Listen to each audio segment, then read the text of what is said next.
Acer's latest Nitro 5 gaming laptop seems more powerful than ever. Normally Acer Nitro 5 was a mid-range machine, but this year upgrade bumps it up a level. Nitro 5 gaming laptop has never been much of a technical or design showcase, but that's changing a bit for 2021. It now has a slightly toned down look that moves all the red details aside from the red backlit keyboard to the rear part of the hinges. What's more impressive though is that it's getting big upgrades in the graphics, processing and display departments. So in today's video we are going to discuss about the Acer's brand new Acer Nitro 5. Thanks to Matthew Moniz and Gerard Stack for most of the video clips in this video. Before getting into this video, I have to thank all of you for the tremendous support over last few weeks. We have crossed 65 subscribers and we are now at 66, and we have achieved 1500 plus views in total. And what's more amazing is YouTube Creators India congratulates me for this tweet I have tweeted thanking all of you. But of course nobody liked it or seen it except me. But anyways, I'm grateful and thankful for all of this, and now let's continue to our video. So guys, without any further ado, my name is Gokul Vinod. You're watching Goku's Infotech World. Let's get started.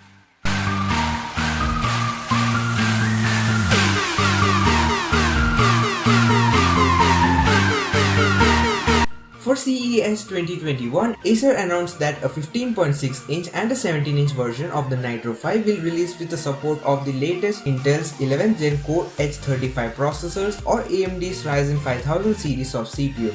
They will all have the option to upgrade all the way up to Nvidia's RTX 3080 graphics card, either route you take with the processor. First of all, let's talk about pricing. Because in my opinion, whenever you buy a product, you should know the price, then you have to decide further and look into that product. You won't have many options on launch day in February though.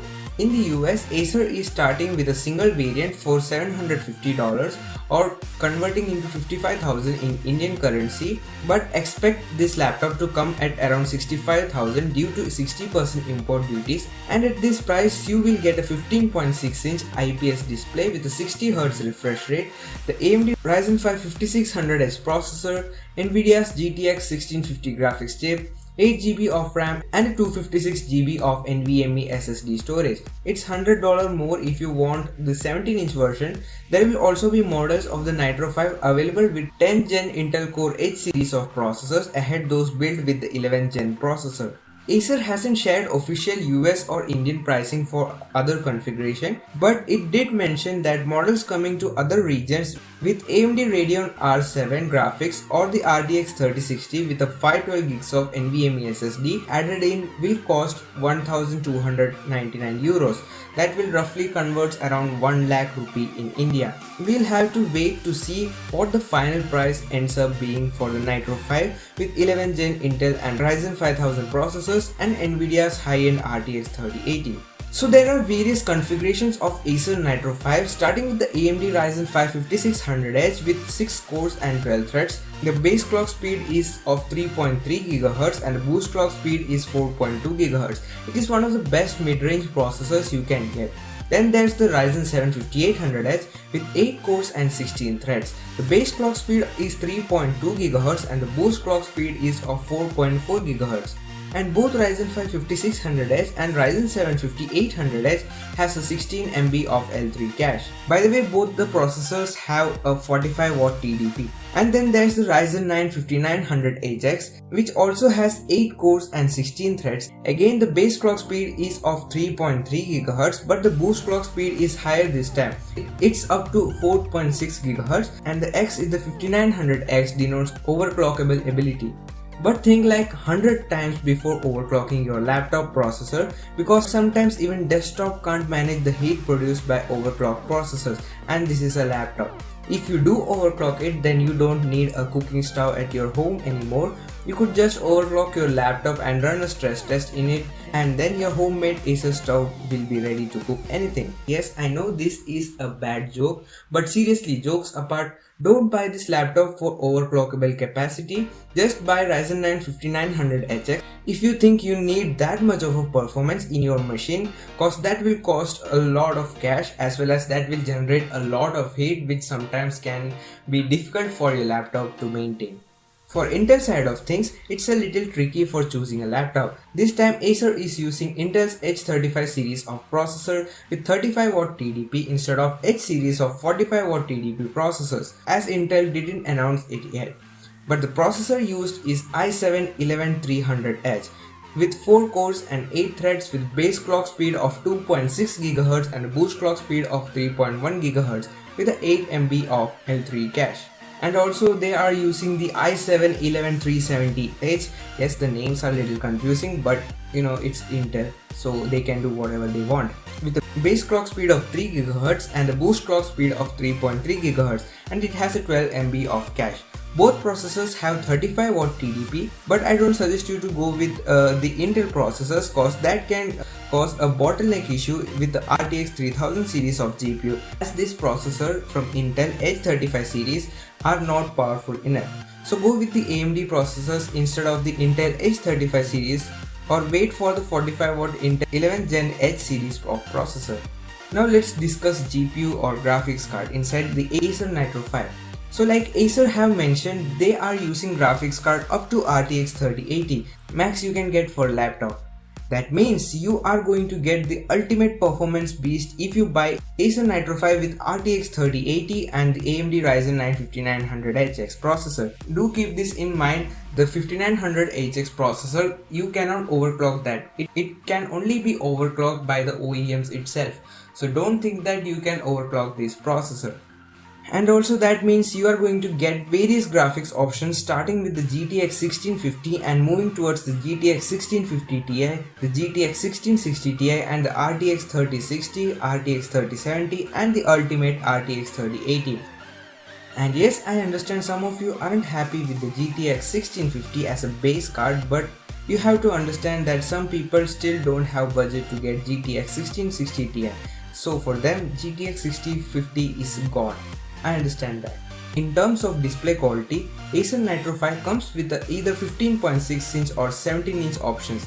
Either size of the Nitro 5 can be configured with a 1440p display with a fast 165Hz refresh rate or a 1080p screen with a smooth 360Hz refresh rate. Both panels will have 72% NTSC, whereas for the budget there will be a 1080p 60Hz with a 45% NTSC panel or a 1080p 144Hz refresh rate panel with a 72% NTSC. As you know, Acer and Lenovo offers one of the best display in this segment, so things are pretty positive for the display. So this is something we have to wait and see until the full review comes. So now let's talk about thermals, shall we? So as I mentioned earlier, this laptop comes with one of the most powerful processor you can put in a laptop, and as I said, it's an overclockable processor and one of the best graphics card you can get on a laptop, which is an RTX 3080. So we don't know exactly what's the thermal stability of the Nitro 5 is at this point. For that we have to test things out, and I will be posting a different video uploading about complete review of the Acer Nitro 5 once the laptop is out. So this is how inside of Acer Nitro 5 looks like, and as you can see, there are total 3 heat pipes, 2 dedicated heat pipes for CPU and GPU and 1 shared heat pipes for CPU and GPU. And good thing is that all VRM section is covered, and also you get 4 exhaust vents, 2 on the back and 1 on the left and right side of the laptop. So taking note from the previous gen model, thermal stability will be good. At least that's the expectation we have for Acer's Acer Nitro 5. But that's something which we have to wait and see until all the reviewers review this laptop. Of course, I'm not going to get one. So, about keyboard and trackpad, they are using the same keyboard and trackpad which was used in previous generation, so not much to say here. It's good, and they have removed the red accent around the trackpad this time. It's a personal choice, so I can't comment on this. And again, build quality is exactly the same as last year, no changes whatsoever. They have just changed the lid design of the laptop, and rest of the laptop remains same with strong and stiff plastic build quality and nothing else. No matter which variant you might be interested in, Acer shared that each variant is user serviceable for memory and storage. By taking off the bottom cover of the Nitro 5, you will find support for 2 NVMe SSDs and one 2.5-inch SATA SSD. totaling 3 slots for expandable storage, and up to 32 gigs of RAM support is available. And this time battery is slightly bigger than the previous gen model, upgrading from 53 to 55 watt-hour battery. As I said, a slight improvement, nothing major. You won't notice any change in battery life. You can expect 20 minutes of extra battery life. And Acer's using Intel's 556 chips for all models along with killer branded Ethernet, and they have latest Bluetooth 5.0 support. So ports in Nitro 5 is exactly the same as last year. So you get a Kensington lock, an Ethernet port, 2 USB 3.1 Gen 1 Type A port, an audio and mic combo jack, a USB Type-C 3.2 Gen 2 port, a USB 2.0 Type A port, and an HDMI 2.0 output, and a charging port at the back of the laptop. And if you get the Intel version with an 11th gen CPU, the Nitro 5 will support Thunderbolt 4 out of the box. One more thing to note is USB Type-C does not support power delivery. That means you cannot charge your laptop through Type-C port. Now let's talk about conclusion. Should you wait for the Nitro 5 or there are better alternative laptops available? So in my opinion, Acer didn't really updated their Acer Nitro 5 apart from newer AMD processors and Nvidia graphics card. And the competition is also heavy from the likes of Lenovo, HP, Dell and Asus. So if you are getting a Nitro 5 cheaper than the 2021 Legion 5 or Asus TUF A15, then go for the Nitro 5. Otherwise, I think you are already smart. But if you want that extra power of Ryzen 9 and RTX 3080, then you know Nitro 5 can deliver that without a doubt. So I'll make a video again once the price is available and let the competition to launch their laptop so that we can compare them. So that's it for this video guys. I hope you enjoyed this video, and if you enjoyed then don't forget to like this video and subscribe to our channel. That will motivate me to make awesome video like this. That's me, Gokul Vinod, signing out of the Infotech world. Peace.